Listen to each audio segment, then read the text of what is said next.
with UConn women's basketball. Absolutely iconic. They have a chance to join a handful of other UConn teams to go undefeated. Can they do it? I think so. I would say they're the favorites. I think they've been the best team all year. And if you think what they've done this year, if you think about it, they won a championship last year. They lose the best player in college, and then you transition to an undefeated season. It's just incredible what they're doing. Absolutely incredible. You lose Paige Beckers, and then, oh yeah, by the way, you just refresh with maybe the other best player in college basketball right now Yep. in Sarah Strong. It's not rebuild, it's reload every single year at UConn. And they're trying to do something that you did. You won 3 straight titles. This team's trying to win back to back. Mhm. How hard is it, not just to win one, but to follow up a championship season with yet another championship? Well, I think the hardest part about it is you think it's going to go the same as the last year, but in reality, you might have the same core of players, but everyone comes in with a different mindset. And I think that's the most challenging thing is you might have the same exact players, but everyone's in a different space. And I think that's what Coach Rima does the best. He understands where everyone is, and he gets them just to push all in the same way. And it's no secret that the way he coaches and what he demands out of you as a player is what pushes these teams to greatness. Diana, I heard Coach Hurley on the men's side after the game said wearing the UConn jerseys heavy in the first round. And I immediately thought of you guys because wearing the UConn jersey when you are part of the women's team comes with expectations. How heavy is that?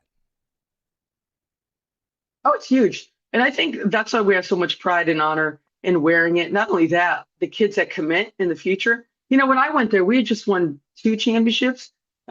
Rebecca Lobo in '95, and I want to say that 2000 team that won it in Philly. So, when I got there, it was relatively that this energy was new. I mean, these kids are going there, and they have to put that jersey on. They go into that practice facility, and they look up, and it's like 40 All-Americans.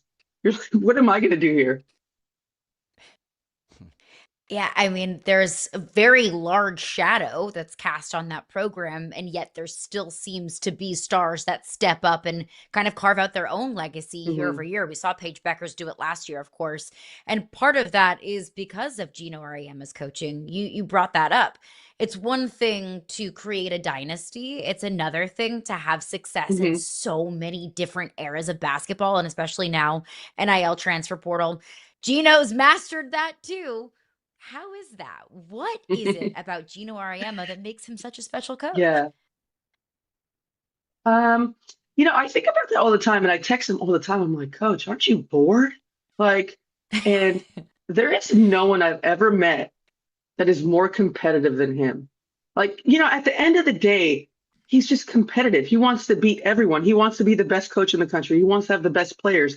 He wants to have the best team. Like, it's really simple for him. Like 11, 13, 14, he wants to win 20 national championships. Like, he's not going anywhere anytime soon. No, he's not. And I think that probably sends shivers down the spines of everyone in Columbia, South Carolina, and at UCLA and at all of these other powerhouse programs. What's one of your favorite Geno Auriemma stories? Well, I was a freshman, and our 2 All-Americans had just gotten hurt, Shea Ralph and Svetlana Brosimova, 2 just amazing seniors and people that I looked up to. And, I didn't play much my freshman year. I was kind of on the bench. I don't know what he was thinking. And then I walk into his office, and, he's putting. He has this putter in there, and he's always putting. And he goes, "Dude, there's no age for greatness." And that really just stuck with me for a long time. Because you always think you're whatever circumstance you're in, you think, oh well, it's either experience or age. And he said, "There's no age for greatness." And I took that with me for a long time. That makes me think about just what it's got to be like walking in as a player. You mentioned all the jerseys and the rafters for everybody that walks in, not just the pressure, but also the support. How Mhm. much do you guys all lean on each other to try and figure out the ways to greatness for everybody that walks through UConn? Oh, it's huge. There's this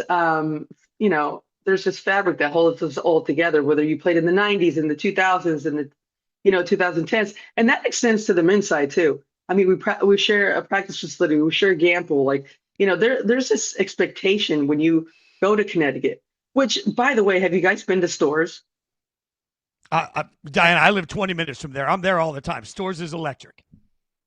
Look at so you love Stores. So you wouldn't understand this, but every time I go back and I drive to school, I'm like, there must be something special here to get 18-year-old kids to come to school in Connecticut, especially Stores. And there's something about it that just builds this great chemistry on basketball teams, and it's special there.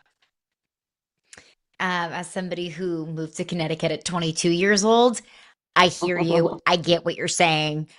Feel you there. But you bring up Shea Ralph, one of your former UConn teammates. She's now the head coach at Vanderbilt. She turned Vanderbilt into a powerhouse, the number 5 overall seed this year. Michaela Blake's another one of the best players in the country. I talked to her about a month or so ago, and she said so much of her program is built on the DNA of Geno Auriemma. How have you seen that come to fruition? How have you seen a little UConn in Nashville, Tennessee? Oh, I mean, Shea is probably the epitome of what it was to be a Husky. The way she treated practice every single day, the weight room, off the court, the way she took me under. She was actually my lifting partner my freshman year, which I feel really bad for her because one set turned into like 4 sets because she was spotting me on everything. I feel terrible for her. But she's taken all those lessons.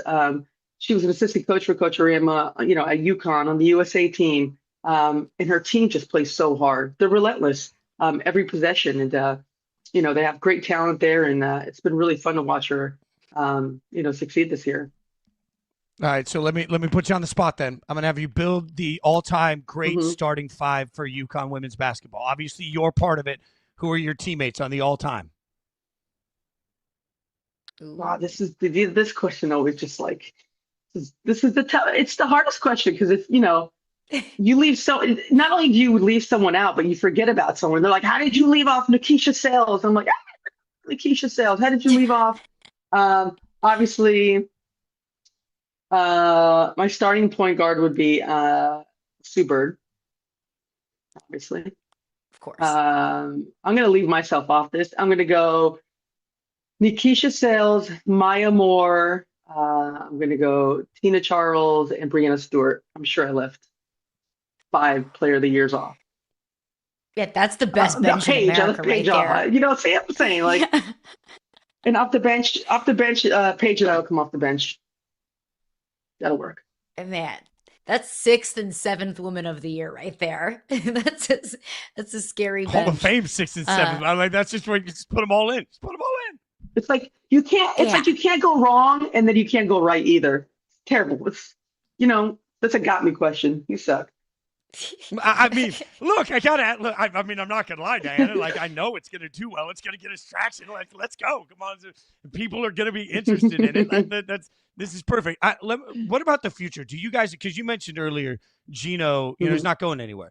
It's hard for us sometimes to see someone that's done it so long and not think about what's next. Like, does there need to be a succession plan at some point for UConn women's basketball?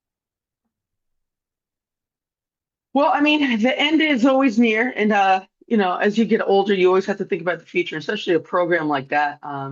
Those would be such big shoes to fill. If you think about what Coach Auriemma is, I mean, he built that program. People go there because of him. I can think back on my recruiting visit. I didn't go back because of the restaurants and the nightlife there. I went because of Coach Auriemma. So, I mean, whoever takes that job, is going to have a really big character, someone who is entrenched in Connecticut basketball in ways that, it's going to be really, it's going to be difficult. That's a difficult job once Coach leaves. Big shoes to fill, no doubt. And I know we could wax poetic all day long about UConn, but we did just have a transformational day in the WNBA last week. We will, revolutionize this sport, and the amount of money that's now invested into the W. We'll have the first ever $1 million player in the WNBA. What does that mean to you as somebody who did revolutionize the W? Oh, it's amazing news. What a win for the players, for the fans, for the owners, for the league. I think if you love women's basketball and you've loved the WNBA for the last 30 years, these are these are the type of changes we've been wanting for so long, and it's taken a tremendous amount of effort. And no matter what, when you spend 20 years at a company, you want it to be better than when you got there. And I think the news from this week is really going to propel the league into these heights that we've never seen. So I'm really proud. I'm really joyful for everyone, and we'll see how it goes forward. It always hits me though, Diana, that one of the craziest things about being even a legendary player in a sport as a woman is that you can't just be a legendary player. You also have to be a fighter and an advocate for the future. How exhausting does it get for everybody involved in this process that you can't just be a WNBA player? You got to be a fighter for the future. Yeah, I mean, it's something that, you step into this role, and you think that the main goal is to be the best basketball player in the world, to work on your craft. But in reality, there's so many other things that come with that. And fighting for the future of women's sports, and especially, women's basketball, it's just something that kind of happens organically, and you just do because you want this league to be around for the longest time for the next generation. So does it get exhausting? Yes. Is it something that we're willing to do? Yes. And we're going to continue to do it. Well, you are joining us on behalf of Greenies. Annabelle and Richie in my house are massive fans. Tell everybody what you're doing with Greenies and why they're amazing. Oh, Greenies is the best. I mean, if you love your college team and you love your pets, Greenies is the way to go. It's such a great collaboration. Sometimes you get approached by a lot of companies and they don't make sense. Like, I gave my dogs Greenies. It's like you said, they're a staple in the pantry. Like, and it's just such a great partnership. And what better treat to give your husky?